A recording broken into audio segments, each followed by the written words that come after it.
Listo.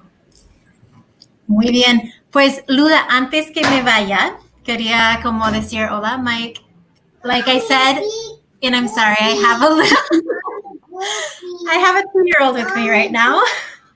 So I'm going to have to go really fast. But Mike, it's so great to have you here again. And I'm going to leave you with Lula. So enjoy. Thank you, Dom. Hi, Mike. Hi, Lula. How are you? Fine, thank you. So what is it that you're going to talk to us about today? So today is all about putting together the organizational power of Google Docs within the creative power of Google Drawings and putting them all together to just expand how your students can, access material or show off their learning or be more creative as they're moving through this learning process, in a digital way. Sounds great. Well, you can share your screen at any time. All right, let me hop right in there. Okay, we're good? Yes. Okay. So, like I had said here, again, all about the organizational power of docs with the creative power of drawings, and then putting those two together to work to students' benefit. So, in this next 45 minutes or so, again, just going to go through a whole bunch of different examples of how you can use this tool from a variety of ages, as well as looking at it through a variety of different courses, from science to math to language arts, social studies.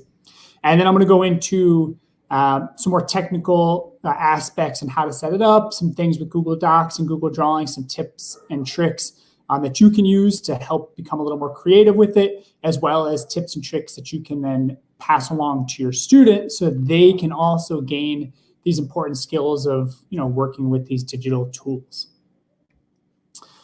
So why put together drawings and docs? Like I said, it's the power of organization and creativity together. You can also help students and create visual representations of their understanding. So move beyond just word processing, but get into visual representations, which is an important part of student learning. It's also a cool trick to help digitize some more challenging formatted documents. So, I had a great activity that I'm going to go over that I used to have, that I used to draw out by hand and then make photocopies and hand out to my students. And then when I wanted to move it digital, there was really no way to do it just within a Google Doc, but with drawings, you can make it happen. And then finally, we're going to take a look as well at some self-paced learning activities, right? So how to design a more in-depth learning activity to help your students work at their own pace. All right. Now, we also want to talk a little bit about this and, examples of how to move it beyond just digital worksheets, right? So, some of these things are going to be more surface level learning, but I'm also going to talk about how to then take it to really get into that deeper learning that we want our students to get into, right? So to move beyond the digital worksheet to something more creative and how that can happen with these two tools together. All right, so let's take a look at some examples, right? So by adding in a Google Drawing, you can then add in some cool mapping activities, right? So in this case, a map of the Byzantine Empire, and then students can annotate those maps, add images and pictures. Having them analyze or annotate something, for example, like a political cartoon, right? So to get in there and become a purposeful reader of digital material, and then to show off their thinking using these two tools together. You can use it to sort, right? So from more complicated sorts for high schoolers with complex terms and ideas to basic sorts for the younger ones on vocabulary words or patterns or whatever it is.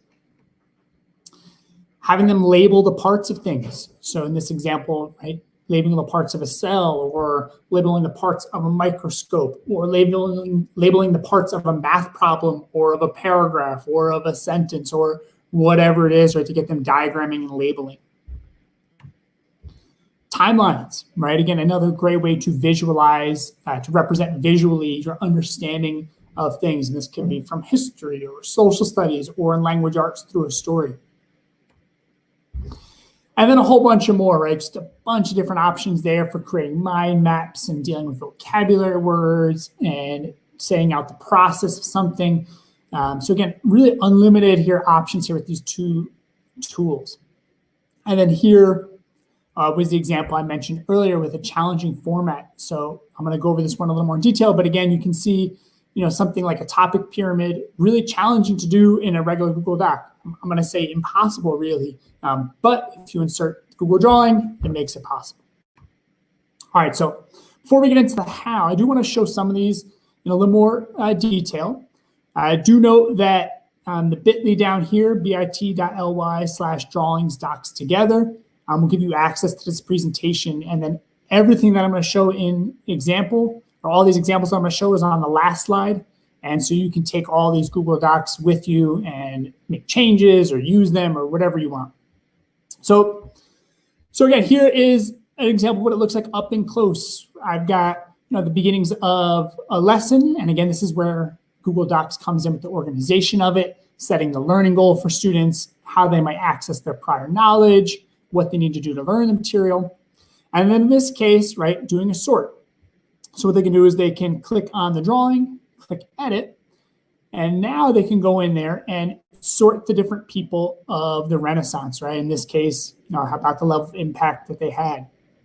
And they can drag them in there however they see fit and so forth, right? So then when they're done, they can click save and close, and then it's going to automatically save there, right? So now they've edited the drawing, they were able to interact with it. You as a teacher can assess it. Another great example here, here the learning here is beyond shallow learning because they are asking to evaluate, but you could take this learning even deeper by saying to students, hey, now come up with a modern example of someone who is similar to Da Vinci, or come up with a modern example of someone who's similar to Martin Luther. And then what they could do is they can go into images, right? They can go to then a search, and then they can add a new image of someone. So for example, I don't know, Neil deGrasse Tyson, right? Maybe who is someone who is like a modern day Da Vinci or a modern day Galileo or whatever it is, right? And then they can come in there, add their new person next to it. They can even then add some text and explain why, or they can add arrows and drawings and connect them and so forth, right? So you get all these examples now to take the learning and make it a little bit deeper. Click save and close. So again, visual. Next example to break down a little bit more, again, is the ability of timelines. Again, in the beginning, right, using the power of Google Docs to lay out the learning process. In this case, laying out the different steps that the students would have to take to show off their learning. In this case, I also added a link to a video. So adding resources for your students to learn the material helps with them being able to work at their own pace. So a student who needs to watch the video just once can then continue working. A student that needs to watch the video multiple times can watch it multiple times. So this allows your students to differentiate the pace of which they're working. And then again, go in there and click edit, and then they can go in and add things to their timeline. So boxes, right? Or they can go in and add images, whatever it is that they need to add to show off their learning visually with it, and then click save and close. So this next one here, topic pyramid. If you don't get anything else from this 45 minutes together, take this activity. I love the topic pyramid. And essentially, it's just a way for students to get creative with word association when exploring or showing off the learning about a specific topic. In this case, this was Vikings when I taught middle school social studies, but this could be any concept from simple to complex. And in this case, right, so I put in the directions into the drawings. If I go in there and click edit, all right, I added then the directions right here for the students on line 1. They should put one word to describe the topic, right? So they could put in there, and the topic was Vikings. Line 2, right, 2 words that they can describe the time period, right, a dark age, whatever it is. Line 3 is now 3 words, right, describe the location. Students can always zoom in a little bit there, to go in. So try 100% so they can see it a little bit better. Students can also add in different colors for the text. So these are things that, again, my students would love doing and be a little bit creative. 3 lines, 4 lines, etc. And then again, when they're done, click Save and Close. And there are their words right there again for them to see, for you to see easily as the teacher to assess. And to try to format this in a Google Doc without a drawing, right? Impossible, right? Another example, a little more straightforward with labeling the parts of a cell. So again, laying out the learning for students with the Google Doc. What is their learning goal? How are they going to access their prior knowledge? And again, they can just type in their answers right there. They can watch a video. Here's a little trick here. You cannot embed videos in Google Docs, but if you get an image, you can then attach the link to the image, and then the students can then open up the video from there. So it's just another way to make it visually more appealing for your students, to get them a little more excited about clicking and watching. After they watch the video, then again, they can now apply some surface level knowledge, which is labeling the parts of a cell. Right? Click and edit, and it can go in there and add in lines, arrows, text boxes to then sit there and label each of the parts.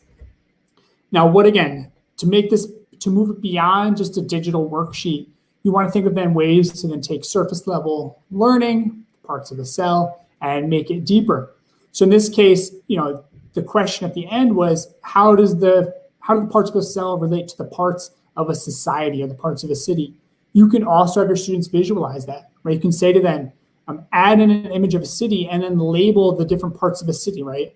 Maybe the city hall where the government is the cell nucleus where the brain is, and maybe the police represent this part of the cell, or the delivery people or the garbage truck, the garbage people represent that part of the cell. Draw arrows in between the two, and now you're taking something and really forcing students to think more critically and to think deeper about it, and then again, to visually show it off with the Google drawing. So beyond just words, to get that visual component in there to help students really commit that to their memory.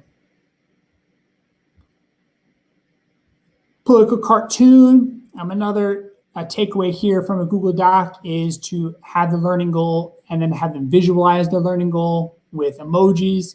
So for example, before they're learning, maybe they know nothing about the topic and they can copy that and to represent. And then after learning, let's say they mastered it, they can then copy that in there after.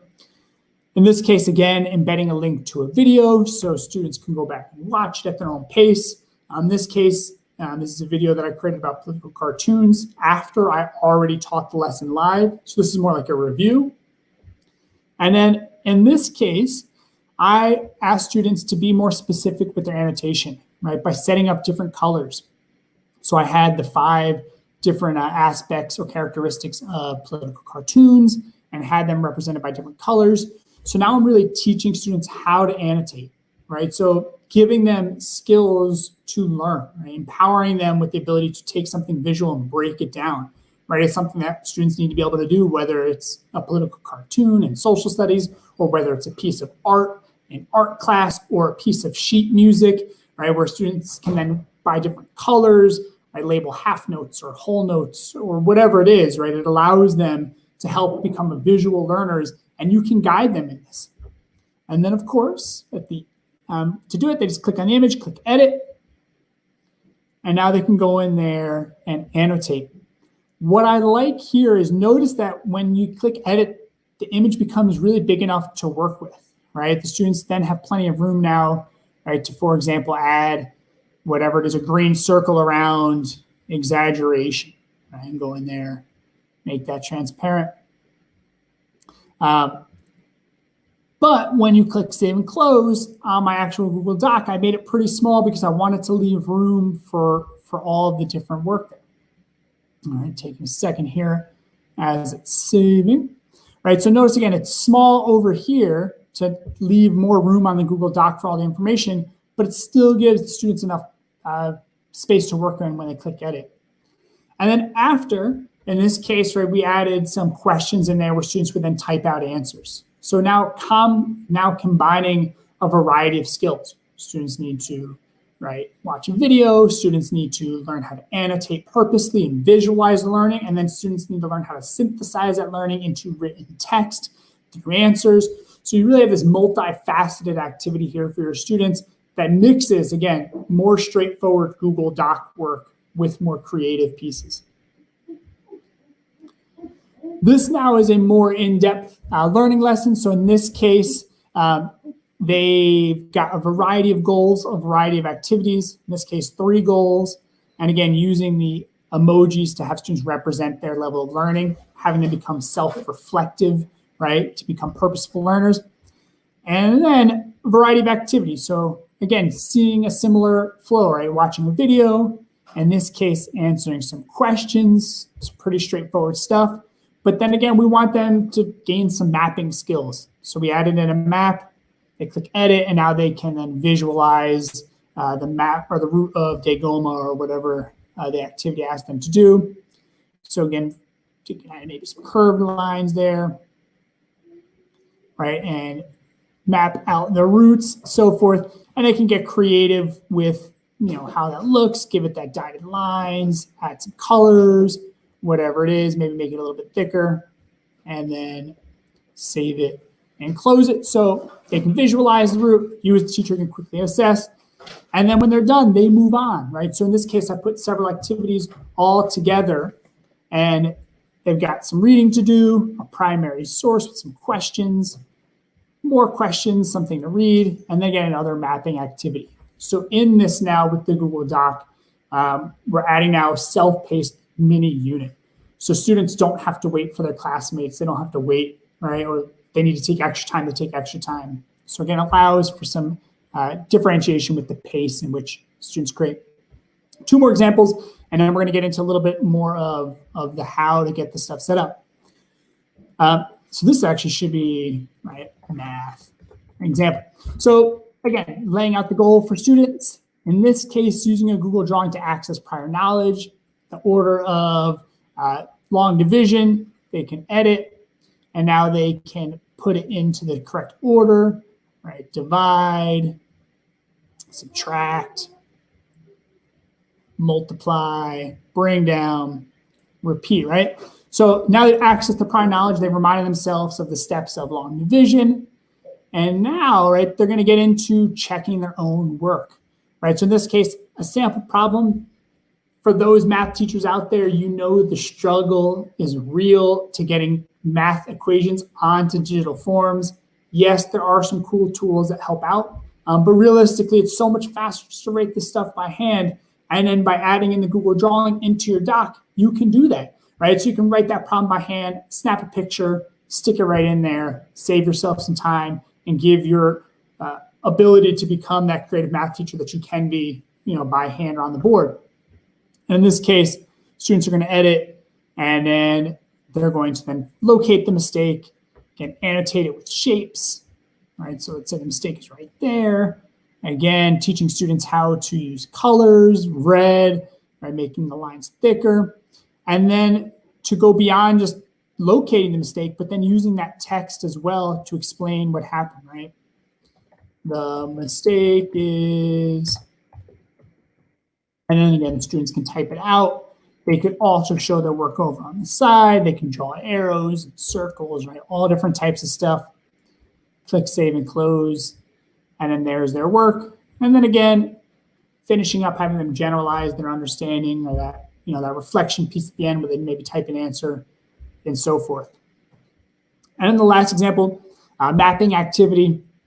Again, different directions, bullet points, number directions, links, so forth. Again, that power of Google Docs and organizing stuff, and then being able to then edit now or annotate a map, right? So now to be able to visualize their understanding of the Byzantine Empire in this example, right? So they can add in, again, text boxes and so forth.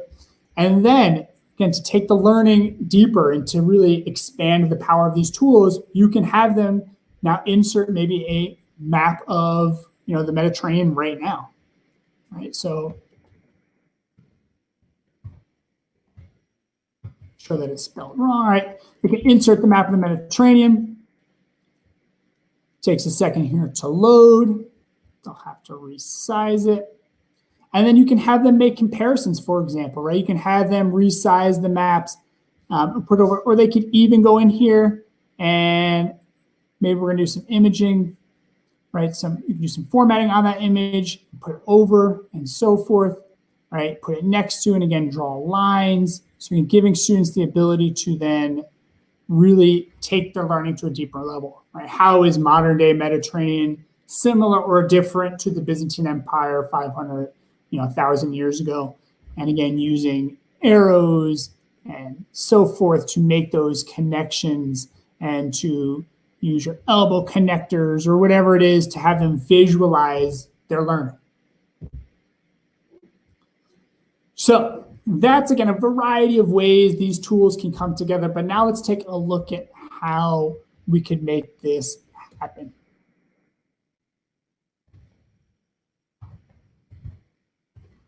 All right, so I'm going to open up a new Google Doc. Cool little trick there, right? Google's products are all the product name.google.com. All right, so slides.google.com, sites.google.com. It's just a fast way to get in there. So you've got your Google Doc. The first thing I want to talk about is page formatting. So typically, right, the margins, the page dimensions are set up to work for a printer, right? So this is an 8.5 by 11 inch standard piece of paper with 1/2 inch margins because that's what's going to work when I'm printing this out. But I'm not printing it, so I can play with that stuff. I'm going to go into File, and I'm going to go into Page Setup. And in this case, right, maybe I want to make a page that's a little bit wider because I want to do a timeline. So I can go in there, or I can go to tabloid or something like that. I can then switch it to landscape. And then because I'm not printing it, I can really take my margins pretty close to the edge. I mean, I can take it all the way to the edge, but sometimes I think visually the margins are nice. So I might even bring those down to just 1/10 of an inch, or if you're in centimeters, whatever it be. You could also then mess around with page color to give it a little more visual appeal. I think always with this, be careful that you don't add in too many crazy colors, because for some students that's helpful, but for other students it's really distracting. But I don't know, maybe one of these lighter colors. Click OK. And now that is my new page setup, right? And then like anything else, or maybe I'm going to set up my heading, bold, heading of activity. I'm going to set out the directions, right? First, goal, whatever it is, right? Access, right? Knowledge. And again, I'm just going to lay out what the steps are that students do. First, do this, then do that, right? And then I'm now going to insert my drawing for students to then be able to add in that creative piece. So I'm going to go to Insert, and I'm going to go to Drawing. And in this case, I'm going to add a new one. If you have one that you've already created in Google Drawings, you can also then select one from Drive. Now from here, depending on your students and depending on what you want to happen, you're either going to provide a lot of scaffolding, you're either going to provide a lot of structure for your students, or maybe not, right? So in this case, it's a timeline. Maybe we're going to go some arrow. Another cool tip here is if you hold down the Shift key when you are adding in lines, it will keep it perfectly straight, right? So you know the struggle if you're not holding on that Shift key and you think the line's straight and then you zoom in and you realize it's just off a little bit.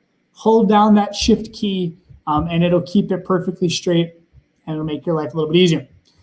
All right, in this case, I want to make that thicker because we want to be able to see it. Maybe we'll go up to 8. I want to make the other line this way too to represent students that time goes both ways. And then, I don't know, we'll keep it a solid line and we'll go red just for fun and so forth. So from here now, you can add a variety of things. Maybe you want to add in some circles to represent the variety or the different time periods. Another cool thing here, if again, holding down that Shift key will keep your circle in perfect proportion. So if I don't hold down that Shift key, notice right, my hand is now up, right? You can now make it an oval or whatever it is, but if I hold down the Shift key, right now keeps it in proportion. All right. So in this case, let's also want to make it red. and we'll go red on the outline as well. Now, once that circle is perfect, I can do Command or Option C, but I can also do Option or Command D to duplicate it. Right, so D, D, D, D. Right, so that's a great tool there for Google to get those things duplicated faster. All right, so maybe whatever it is, laying out the variety of events. And then the last thing we want to talk about then, or the next thing we want to talk about is now grouping these things together, right? Because right now there's a line and 5 circles, that's 6 separate elements. If a student is going to be in there working, they might click and move one accidentally. And if you don't want them, you want to select all, go to Actions, and then what we can do is we can go down to,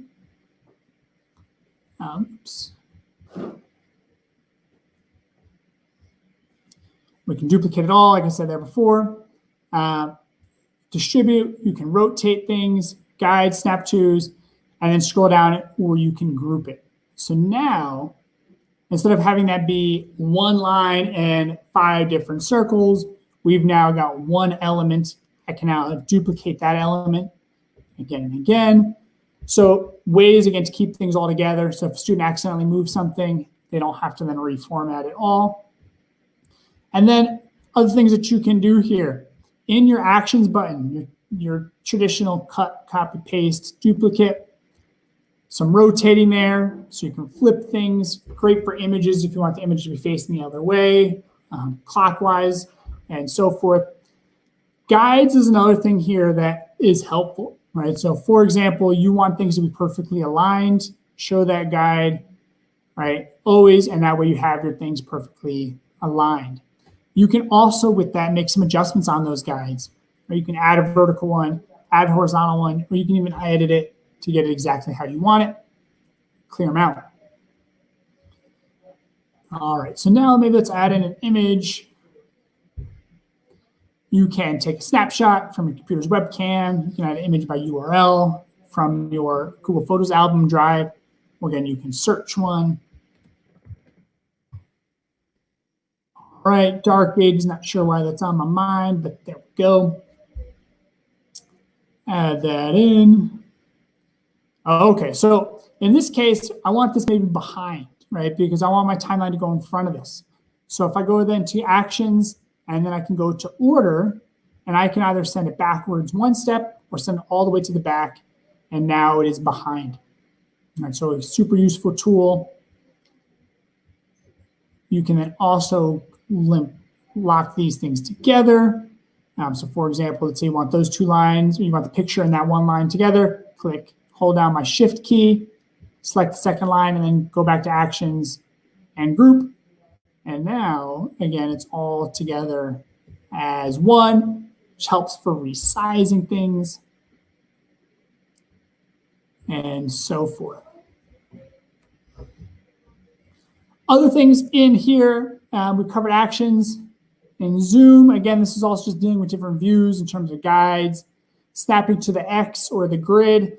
This can be something that is either becomes your best friend if you want things perfectly aligned, but when you want to move things slightly off center and it doesn't let you, can be your nemesis. So again, turn it off and turn it on as needed, right? If you need to get that perfect alignment, turn it on. If you want to get it exactly how you want it without it snapping to it, turn it off. You can also pop it into full screen if you want to get rid of your ruler bar. Hit Escape to get that out, or your toolbar, excuse me. Over here, we got a variety of lines. You can also do some writing here.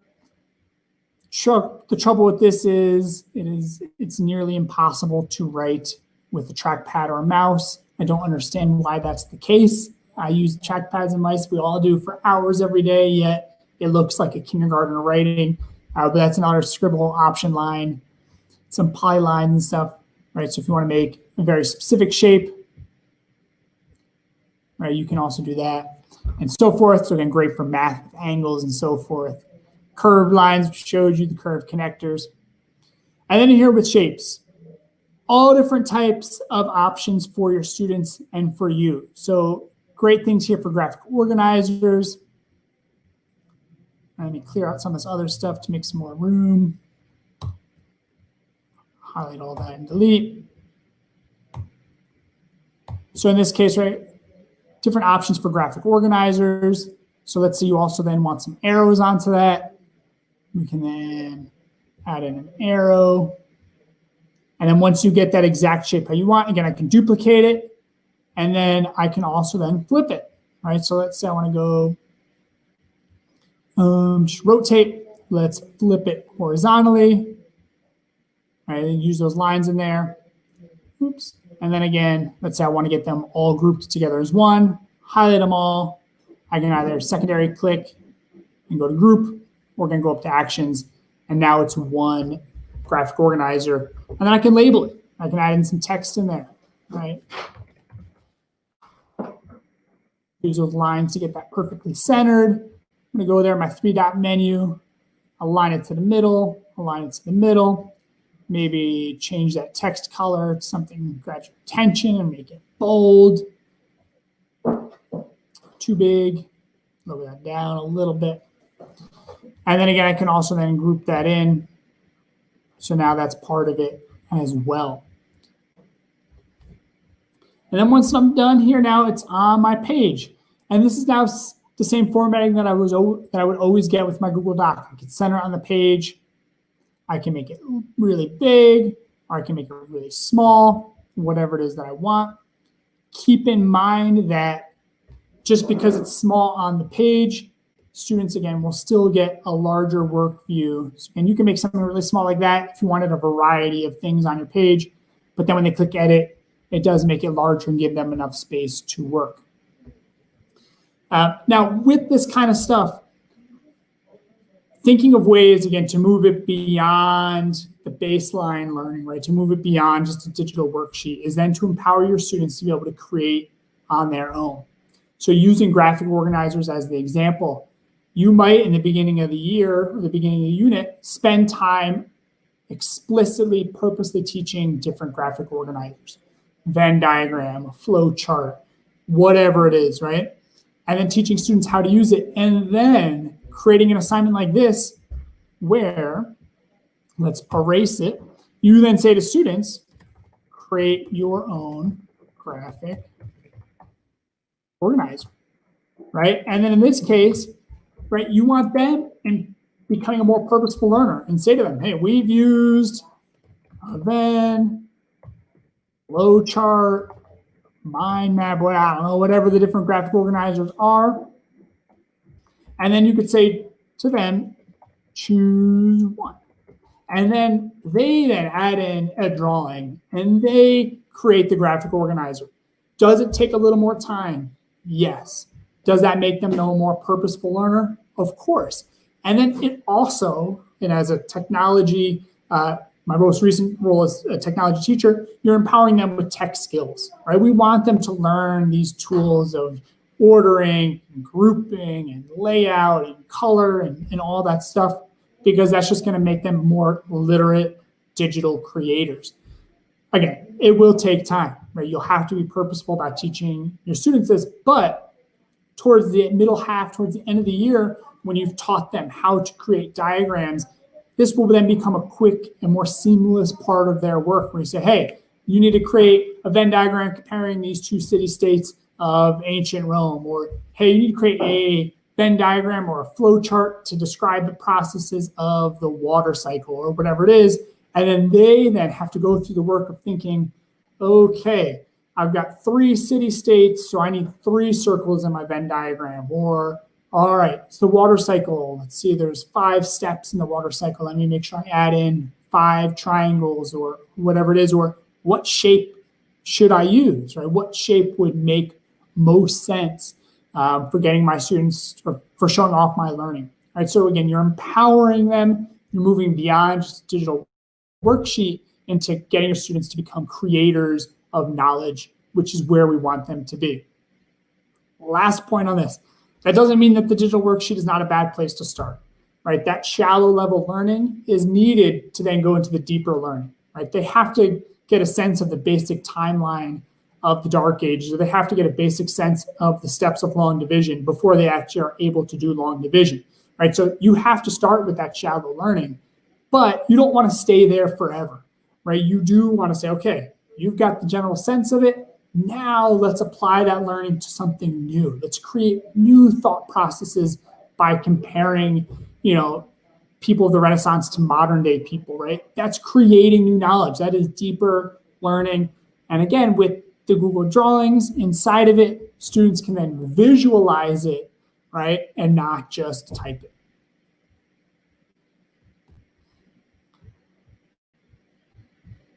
Now it's coming back to this presentation just quickly so you know what you're walking away with. So again, just some basic walking through, some basic steps here on how to go through this process. Designing your doc. Think very purposeful about the layout and the order of your lesson. I was in a webinar this morning as an attendee. Online learning is not a pedagogy, right? So just because it's digital doesn't mean it's better. So always keep that learning cycle in mind when you're designing your doc, right? What are the steps that students need to learn? Add in your drawing with the insert the drawing, right? Placing the cursor wherever you want that drawing to go. And then again, adding all the formatting tools and so forth that your students need or whatever that needs to happen in there to get your students really working. This is a pretty short video, 3 minutes on showing everything that I just talked about in a little bit faster pace. So you can always go back to it if you forget certain steps. Here's a little more in-depth video specifically on how to annotate with drawings. So this is a great video to share with your students. Right? So that way, if they're not sure how to do something, right, they can go back to that video and learn how to do it. Also, another great opportunity to empower your students with teaching them how to do Google searches to figure out how to do something, right? It's a skill, right? It takes practice. So teaching them saying, hey, you don't know how to do that with Google Drawings. Okay, well, here's how you're going to search that, and here's how you're going to find a good video that's going to give you the answer. But you can share that video with them. I'll come back to this in a second, but how to create a copy link. So once you're ready to share that Google Doc with students, I'll come back to that in a second to show it live because it's another cool Google trick. And then again, here is all those Google Docs that I showed. Here are copies of it. So when you click on one of these links, it's going to prompt you to make a copy. And that way you have your own version of it to take, to edit, to reuse. It's yours, whatever it is. Now, how to do this copy link. One of my favorite little Google tricks here. So here was that doc that I originally created. And I'm ready to share this with students. First, I'm going to go put that share. Rafa, it's almost time for your Zoom meeting. And I'm going to go in there. Excuse me, Alexa's reminding my daughter that she's got a Zoom meeting. I'm going to go in there and just say, anyone with the link can view. Now, that's all it needs to be. And I'm going to click save. Now, I'm going to click done. I'm going to go up to the URL up top. And notice right there, that last word is edit, meaning that's an edit view of this Google Doc. But if I want it to be a copy view, I just type in the word copy. Right? I erase the word edit. I type the word copy. It's the last thing on that link. And then if I copy that link, paste it over here, it's going to then prompt whoever opens that link to make a copy. So it's, again, a great way to share documents. It works with slides. It works with sheets. It works with anything Google. I'm pretty sure it works with sites and forms. So, again, a way to get students to get a copy of something. If you're not using Google Classroom or whatever it is, if you want to embed these links inside of a presentation like I did here, it's just another way to get copies for students without them having to make a copy and without having to worry about someone editing and ruining the original, which we've all seen and we probably all have done. We accidentally ruin the original thinking we already made a copy. In this case, it forces them to do it. And that is it.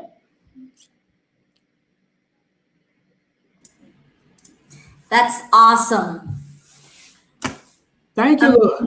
Everybody, they're having comments like, I have to try drawings now and things like that. And there's one teacher that said he's already using drawings, but he's not to your level. And I was like, just keep going and you'll get there soon. No, for sure. I mean, it's like I mentioned with the students, right? It's all about that digital literacy of, we don't struggle to read simple words anymore because we're literate, but, it takes time to get there. So the more you're doing it, it becomes fast and it becomes Easy. it becomes a natural part of your workflow. I think one of the advantages that we got with Google Tools is that the toolbox is very similar from one tool to another. So that makes it easier to work on any app, no?